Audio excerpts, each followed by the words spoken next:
Hai,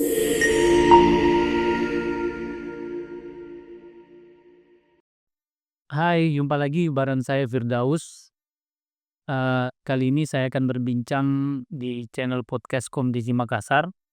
Bersama saya ada Rika, salah seorang peserta magang di Balai Pomdiji Makassar.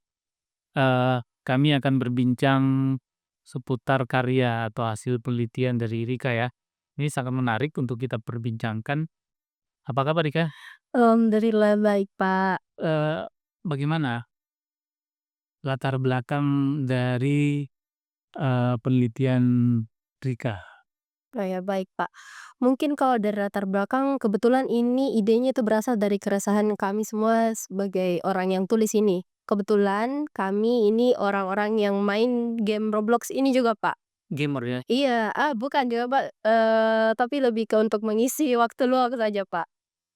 Dan saat itu kita orang yang lumayan kecanduan untuk, top up gitu loh, Pak.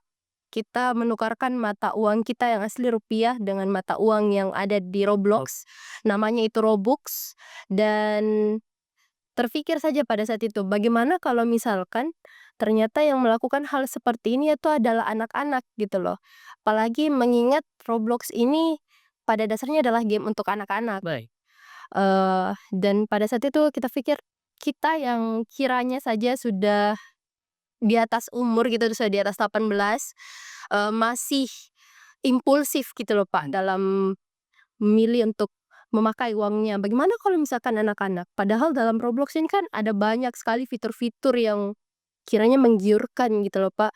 Eh, ini sudah banyak kata ini ya, mulai bingung saya. Jadi, baik, teman-teman, eee, Rika ini salah seorang mahasiswi di Universitas Negeri Makassar, di Fakultas Ekonomi dan Ekonomi bisnis. dan Bisnis. Nah, jadi jurusannya akuntansi, jadi agak jauh sebenarnya dari, penelitian digital, tapi, ini adalah sebuah, apa ya, sebuah inisiatif yang lintas disiplin ya, tentu akan memberi warna bagaimana, game-game masa kini itu masuk ke ruang-ruang finansial, ruang-ruang, etika kita gitu ya, Oh iya. seperti itu. Jadi tadi sudah dijelaskan oleh Rika bahwa latar belakang ini adalah keresahan sebenarnya dari apa yang terjadi di lingkungannya gitu. Terus siapa saja yang, di tim penelitian itu, Rik?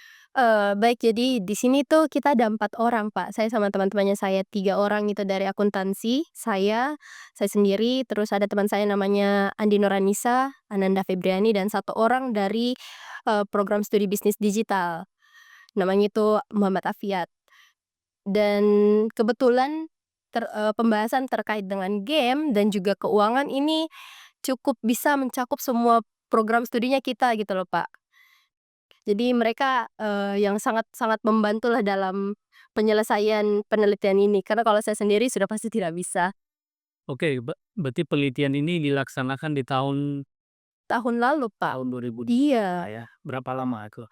waktunya cukup singkat, Pak, sekitar 2 bulan, dan kita sudah harus, waktu pengumpulan data itu mungkin cuma sekitar 3 minggu. Ini dalam rangka apa nih penelitiannya? Tugas kampus kah atau lomba atau apa? Mungkin lebih tepat kalau dibilang seperti lomba sih, Pak, karena saat itu kita ini mau bergabung sama organisasi mahasiswa peneliti. Seluruh Indonesia? Tidak, Pak, khusus di FEB UNM. Oh, Ya, namanya git itu MPE Equilibrium. makanya salah satu syaratnya adalah melakukan kajian itu, Iya, seperti itu, Pak. kajian itu yang menarik. Nah, eh 2 bulan melakukan penelitian, metodenya kuantitatif, Kuantitatif, iya, Pak. ya. Jadi teknik yang digunakan adalah kuesioner yang menggunakan survei survei kuesioner ya? Iya, Pak. Itu, oke. Baik, Rika, eee, tentu memilih judul penelitian itu kan tidak gampang gitu. Iya, Pak. Heeh, bagaimana sampai, kelompok Anda yang berempat ini memutuskan kita mau meneliti ini gitu? Sebenarnya, Pak, awalnya pembimbingnya kami tuh bilang kayak, ini tuh hal-hal yang tidak ada urgensinya gitu loh. Hal-hal yang kiranya jatuhnya malah seperti bercanda, tapi kita juga tetap kekeh gitu loh, bahwasanya ini ada urgensinya. Karena setelah walaupun pada saat itu kita belum tahu tentang PP Tunas, tapi kita sama-sama berpikir bahwasanya ini adalah sesuatu yang harus dilindungi gitu loh untuk anak-anak utamanya, karena kita saja sebagai sekiranya anak di atas umur itu sudah masih belum bisa menentukan uangnya mau dipakai ke mana, apalagi anak-anak gitu loh, Pak. Eee, Banyak sekali pertentangan sih, Pak, karena banyak sekali juga saran dari kakak-kakak pendampingnya hari itu, dan kita juga ada elaborasi ide sama ChatGPT tentunya. Iya, kita dibantu-bantu juga sama GPT pasti. Sulit itu. Biasanya kalau meneliti kuantitatif ya, itu berangkat dari teori ya. Ini dalam penelitian Rika ini yang digunakan teori apaan? Kita ada 2 teori, Pak. Jadi yang pertama itu self determination theory. Jadi, teori ini tuh membahas kalau misalkan seseorang itu mau melakukan sesuatu karena ada motivasinya, entah itu mau dilihat sama orang, atau cuma mau pamer dirinya, seperti itu. Dan yang kedua itu adalah impulsive buying behavior. Jadi teori tentang kalau bahwasanya seseorang itu akan membeli sesuatu karena, spontan gitu loh. Tanpa ada pertimbangan rasional. Oke oke, ini menarik ya, menarik nih perbincangan. Ada 2 teori yang digunakan, kemudian setelah teorinya dikaji, disusun instrumennya ya. Iya. Instrumennya gitu. Nah, ini yang menjadi responden dalam penelitian ini seperti apa, Rika? Jadi kita respondennya, itu ditentukan dengan beberapa kriteria, Pak. Dan subjek utamanya kita adalah remaja di Kota Makassar.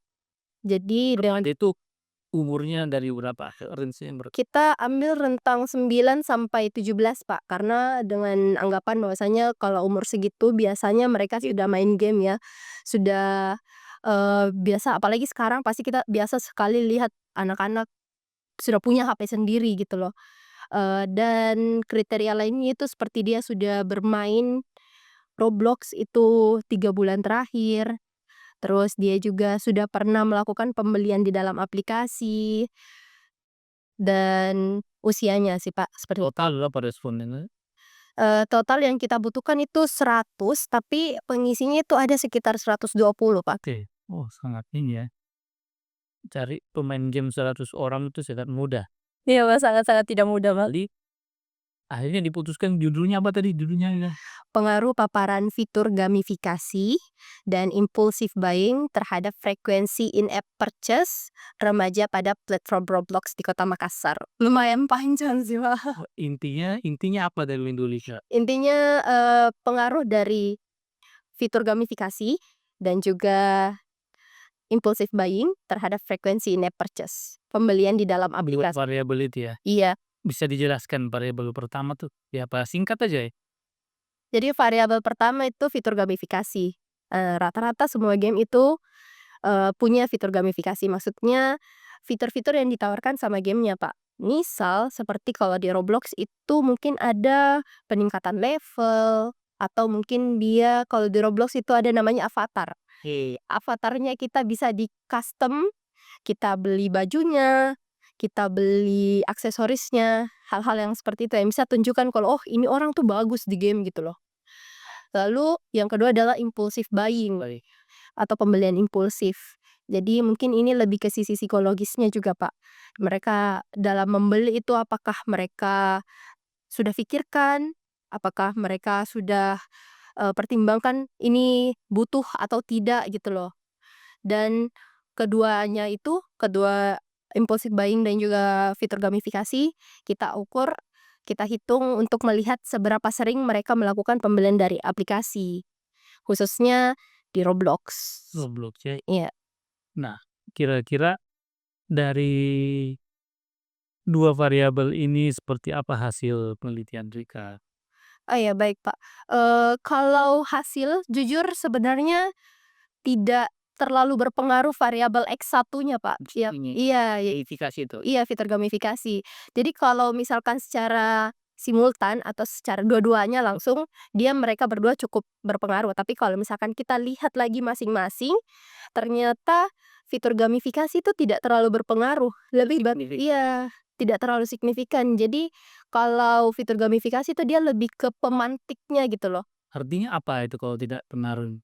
Sebenarnya kalau dalam penelitian saya jua kutip, perkataan dari penguji saya, penelitian itu ndak peduli dia, mau salah atau benar, mau yang penting iya, karena justru kita mulai penelitian itu karena kita mau tahu hasilnya. Kalau hasilnya ternyata tidak berpengaruh ya ndak apa-apa, itu juga tetap termasuk hasil gitu loh. Terus kalau dari pengaruh impulsif ternyata impulsif ini yang paling berpengaruh, Pak, karena memang banyak anak-anak gitu yang mau beli ndak dipikir gitu loh. Penting beli, ada Iya, yang beli gitu, aduh. dan rasanya kalau dari pengalaman pribadi ya, Pak, kalau kita sudah tukar nilai rupiahnya kita jadi mata uangnya Roblox ini, ndak berasa gitu loh kalau kita sudah keluarkan ternyata kita keluarkan uang gitu loh, dan itu ndak berasa. Jadi kita beli-beli saja, "Oh masih ada, ndak apa-apa beli," gitu. Oke, jadi ini menarik. Jadi, dulu ya, zaman saya mungkin ya, kalau punya uang, pasti kan belinya permen atau apa gitu ya. Sekarang ini ada pergeseran, jadi tadinya beli, hal-hal yang berwujud, sekarang ya mungkin ke hal-hal yang tidak berwujud tadi itu ya. Iya, Pak. Beli apa nih, mata uang yang ada di game-game itu ternyata menjadi hal menarik dan candu mungkin ya, Iya, Pak. jadi candu gitu, dalam keseharian. Nah, dari hasil penelitian ini seperti apa kira-kira kesimpulan, Rika dalam melihat tentu kan penelitian itu mau melihat, kehidupan nyata ya, Iya. seperti apa Rika menginterpretasi hasil penelitian ini dengan kehidupan yang ada sekarang gitu? Ya baik, Pak. Kalau misalkan kita lihat, ternyata memang berpengaruh ya, fitur gamifikasi dan juga impulsif buying ini terhadap frekuensi in-app purchase dan memang dilakukan oleh remaja, saya rasa, saya bisa kasih beberapa saran gitu loh atau solusi. Mungkin yang pertama adalah peningkatan edukasi keuangan, literasi keuangan, karena saya rasa itu masih cukup kurang, Pak. Apalagi untuk anak-anak gitu loh, yang belum bisa membedakan kiranya ini hal yang baik dan benar, atau hal yang salah dan yang benar gitu loh. Lalu yang kedua adalah pengawasan dari orang tuanya, karena walaupun sudah banyak sekali peraturan yang ditetapkan bahwasanya ada pengaturan batasan usia, ada penggunaan pengawasan dari orang tua, itu ternyata masih bisa luput gitu loh, Pak.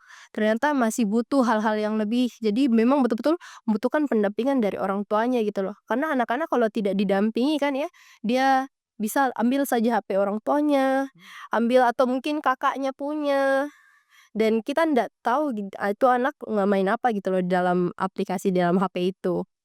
Jadi mungkin pertama adalah pendampingan dari orang tuanya, terus kedua literasi digitalnya sih, Pak, literasi keuangannya.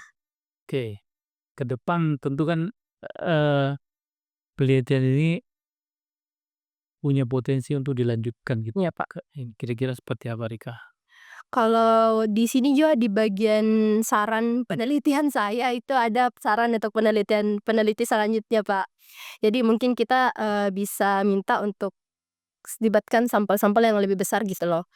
Karena kalau misalkan untuk satu kota Makassar dan penelitian saya Pasien iya, masih 100 gitu loh, masih sebenarnya masih belum bisa dikatakan nasional gitu iya, ya? eee, untuk kota Makassar karena kemarin itu kita, susun margin of error-nya itu sekitar 10% karena kita punya banyak keterbatasan waktu, dana, dan juga tenaga gitu, Pak. Hmm. Jadi mungkin pertama adalah perbesar, sampelnya supaya dia bisa lebih representatif, terus selanjutnya mungkin pertimbangkan variabel-variabel yang lain gitu loh. Karena kan kami baru, teliti itu 2 variabel, cuma Ya, masih sih banyak variabel lain yang kira-kira bisa mempengaruhi perilaku, anak dalam menggunakan game gitu ya? iya, Itu mungkin ya? iya seperti itu, Pak. Ini menarik ini, kenapa? Tidak banyak sebenarnya, apa nih, generasi sekarang ini yang peduli dan mau meneliti hal-hal sosial yang punya dampak besar sebenarnya di keseharian kita, terutama pada perilaku anak-anak sekarang yang tingkat, apa ini, ketergantungannya itu sangat tinggi, ya. Jadi, eee, bisa dikatakan, kehidupan anak-anak sekarang itu sangat tergantung pada gadget gitu ya, Iya, Pak. gitu. pesan apa yang Rika mau sampaikan ke penonton ini ya, terkait, hasil penelitian dan sarannya gitu? Kira-kira seperti apa, Rika? Oh ya, baik, Pak. Mungkin sebenarnya juga salah satu awal dari penelitiannya kami ini karena orang-orang terdekatnya kami sendiri, adiknya, contohnya adiknya saya dan adiknya teman-temannya saya itu adalah salah satu orang yang main Roblox ini, Pak. Dan walaupun bukan cuman Roblox, banyak game-game lain mungkin seperti Free Fire, Mobile Legend, yang menggunakan mata uang gitu loh. Dan Pola yang sama. iya, cuman kebetulan yang kami teliti pada saat ini adalah Roblox. Mungkin saran yang bisa saya berikan adalah lebih dampingi lagi, lihat dengan baik gitu loh. Anak-anak tidak bisa hanya diberitahu, tapi perlu untuk ditemani gitu loh. Perlu untuk dikasih tahu lebih lanjut sambil dicontohkan, kalau hal ini tuh jangan dilakukan, kamu sebaiknya lakukan hal ini, hindari hal itu, bukan hanya memberi tahu tapi juga mencontohkan gitu loh, Baik. seperti itu, Pak. Ini menarik ya. Jadi, apa ya, saya bisa menangkap atau menyimpulkan bahwa kepedulian kita terhadap ruang-ruang digital itu saat ini perlu porsinya lebih besar dibanding sebelum-sebelumnya, karena itu sangat mempengaruhi bagaimana perilaku dan bagaimana karakter anak ini bisa, berkembang gitu ya, Iya. seperti itu. Jadi ini perlu sangat diwaspadai.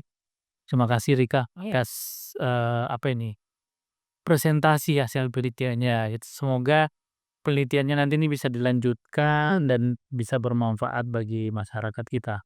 Terima kasih saya ucapkan bagi yang nonton, jangan lupa, komen, subscribe, dan like ya. Kita akan ketemu di tema-tema diskusi selanjutnya. Terima kasih. Assalamualaikum warahmatullahi wabarakatuh.